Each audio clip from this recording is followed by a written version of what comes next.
PSRP helpline. अस्सलाम वालेकुम। वालेकुम सलाम। जी बताइए। हाँ, आपसे पीएसआरपी के हवाले से और एजुकेशन टैक्स स्कूलों का जो आपका मंसूबा है उसके हवाले से कुछ मालूमात लेना थी। रहनुमाई इस तरह से कीजिएगा, पहले मुझे बताएं कि जो आपका ये जो मंसूबा है एजुकेशन टैक्स स्कूलों का मंसूबा, ये जी एजुकेशन टैक्स किस किस्म के स्कूल होते हैं, वहाँ किस किस्म की तालीम दी जाती है या दी जानी चाहिए? तो ये सबसे पहले तो टेक्निकल बेस्ड स्कूल्स हैं, ठीक है, जी, जहाँ पे स्किल्स सिखाई जाएंगी। ठीक है सही। ये। और ये जो है बेसिकली स्किल से इन मुराद ये ऑर्गेनाइजेशन के कंप्यूटर लिए स्किल है। है? कंप्यूटर स्किल्स हो सकते हैं, दूसरी स्किल्स भी हो सकती हैं, ठीक है। ठीक है। जैसे टैप्टा मॉडल होता है ना, ठीक, टैप्टा बेस्ड मॉडल, ये जी। इस तरह के schools हैं जहाँ पे जैसे टैप्टा में स्किल्स सिखाई जाती हैं, अच्छा। बिल्कुल इसी तरह यहाँ पे भी स्किल्स सिखाई जाती हैं। तो ये जैसे हमारी एजुटेक फॉर्म्स हैं, कोई उसने अपने आप को रजिस्टर्ड कराया हुआ है जी, पंजाब फेडरल के साथ, ठीक है, सही। तो वो इसके अप्लाई करने के लिए अहल है। यानी इसकी टर्म्स एंड कंडीशन में ये चीज़ें आ जाती हैं कि वो ये कोई ऐसी फर्म हो जो ये काम कर रही हो टैप्टा हाँ जी, स्टेट में। एग्जैक्टली, जिनके ऐसे स्कूल्स हैं। और अगर आपको फर्दर और डिटेल इसकी देखनी है, जाननी है, तो पंजाब एजुकेशन फाउंडेशन की वेबसाइट के ऊपर जी। इसके TORs दिए हुए हैं, ठीक है, अच्छा, दिए हुए हैं। दिए हुए हैं। आप काइंडली उनको पढ़ लीजिए। पंजाब एजुकेशन फाउंडेशन की वेबसाइट पे जाएंगे, सामने ही आपको ये प्रोजेक्ट नजर आएगा, उस पर क्लिक करेंगे। जी, जब आप क्लिक करेंगे तो आपको के सामने TORs और फॉर्म दोनों खुल जाएंगे, तो आप TORs को देख लीजिए गौर से, ठीक है। सही। तो फर्दर अगर आपको कोई और आपकी क्वेरी होगी तो फिर उसको हम एड्रेस कर इन लेंगे। ठीक शॉर्ट हो गया जी। मतलब आप मुझे थोड़ा सा इन्फॉर्म कर देंगे कौन लोग इसके लिए अप्लाई कर सकते हैं? तो मैंने आपको बताया है कि एजुटेक फर्म, ठीक है, इसके अलावा मैं फर्म की बात कर रही हूँ, फर्म जी, ऑर्गेनाइजेशन की, ठीक जी, है। ठीक है, मैं समझ गया। इसके साथ साफ ज़ाहिर है इसकी एप्लीकेशन प्रोसेसिंग फ़ीस भी होगी कोई? जी बिल्कुल, इसकी एप्लीकेशन प्रोसेसिंग फीस भी होगी। मैंने इसीलिए कहा है कि आप एक दफ़ा जाके पंजाब एजुकेशन फाउंडेशन की वेबसाइट के ऊपर जी, मैं वो विज़िट कर इसको लेता पढ़ हूँ। लीजिए। इन शॉर्ट मुझे थोड़ा-सा आइडिया होता चला जा रहा है आपसे बात करके।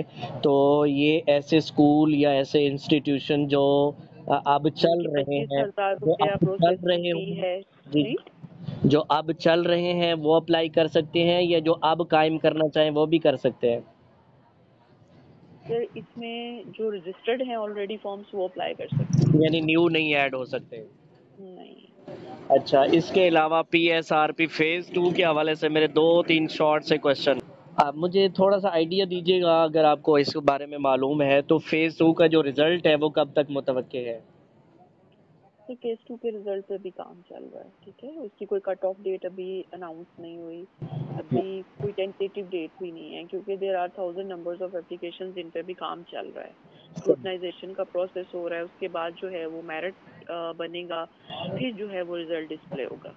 सही, तो अगर मैं जानना चाहूँ कि कितने एप्लीकेंट्स हैं जिनकी जो है एप्लीकेशन ऑफ़िस पहुँची हैं या जिन लोगों ने ऑनलाइन अप्लाई किया है या बैंक में फ़ी डिपॉज़िट की है, उनकी तादाद में अगर मैं जानना चाहूँ तो कैसे जान सकता हूँ? सर, उसकी कोई इन्फॉर्मेशन अभी हमारे पास भी नहीं है, ठीक है। टीम इसके ऊपर वर्क कर रही है और ऐसी कोई इन्फॉर्मेशन अभी नहीं है। ठीक हो गया। मैं ये भी जानना चाहूँगा कि फ़ेज़ 2 की कोई मेरिट लिस्ट भी वेबसाइट पे जारी करेंगे या फ़ेज़ 1 की तरह बस इसको भी खुफ़िया ही रखा जाएगा? सर, आपको किसने कहा कि फेज 1 की तरह इसको खुफिया रखा गया, फेज 1 को खुफिया? वो स्कूल किसी और को मिल गया, कितना मेरिट बनता था और उसका कितना मेरिट बनता था, क्या डिफ़रेंस था, मुझे कैसे पता चलेगा? सर, उसके लिए अगर आपको उस पे एतराज था तो हमारी जो है वो रीड्रेसल ग्रीवियंस कमेटी बनी हुई थी, आप उधर दरखास्त दे सकते थे। वो सारा आपके सामने कच्चा कच्चा चट्टा बोल के रख देते कि आपके इतने मार्क्स हैं, इसमें जी, आपके ऊपर। बिल्कुल और ठीक। अगर आपके ऊपर कोई ऑब्जेक्शन भी लगा हुआ होगा तो जी, हमने डेफिनेटली ऑब्जेक्शन साथ मेंशन किया था। मुझे नहीं पता आप रिजेक्टेड थे या आप सिलेक्टेड थे या आप जो है वो इनएलिजिबल थे। 3-4 कैटेगरीज थी, उसके आगे रीजन भी बताई हुई थी। पेप से रिक्वेस्ट करना चाह रहा था कि एक तो कम से कम जो है ना इसको पब्लिश किया जाए सबका मेरिट के जितनी भी एप्लीकेशंस आई हैं वैसे पैफ को बेहतर पता है काम का, लेकिन मेरा एक यूँ समझ लें कि ख्वाहिश थी कि नहीं नहीं वेबसाइट सर, आपका आपका कंसर्न हम आगे लिख भी लेते हैं और पहुंचा भी देते हैं जी। कि ये कंसर्न है, ऐसा कंसर्न आ रहा है कि मेरिट के नंबर्स भी शो किए जाएं। तीसरा फेज आना है या नहीं आना, उसके बारे में कुछ पता है? नहीं सर, आना है वो तीसरा फेज भी, अच्छा, उसके बाद लेकिन ये उसमें फेज 2 कंप्लीशन की तरफ जाएगा तो फिर थर्ड फेज अनाउंस ठीक होगी। हो गया। 3 में मिडिल और हाई स्कूलों को भी शामिल किया जा रहा है या बस वही प्राइमरी ही है?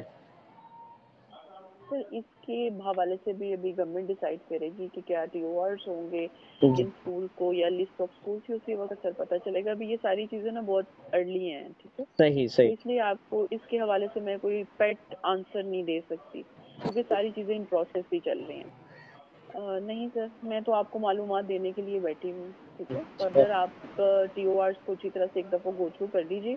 जी उधर सारा कुछ जो है दिया हुआ है, ठीक है, मैंने आपको बता दिया। पंजाब एजुकेशन फाउंडेशन की वेबसाइट पे जाइए जी और ये हर बच्चा हर ख्वाब दिल से रोशन हो पंजाब प्रोग्राम सामने ही आपको नजर आएगा, उस पर क्लिक कीजिए, टीओआर खुल जाएंगे, जी। उन्हें तसल्ली से बैठ के पढ़ लीजिए। जो जो आपके क्वेश्चंस हैं, उम्मीद है आपको वहाँ इसका जवाब मिल जाएगा इस नई स्कीम के बारे में। फर्दर फिर आपकी कोई क्वेरी होती है तो उसको हम एड्रेस करें।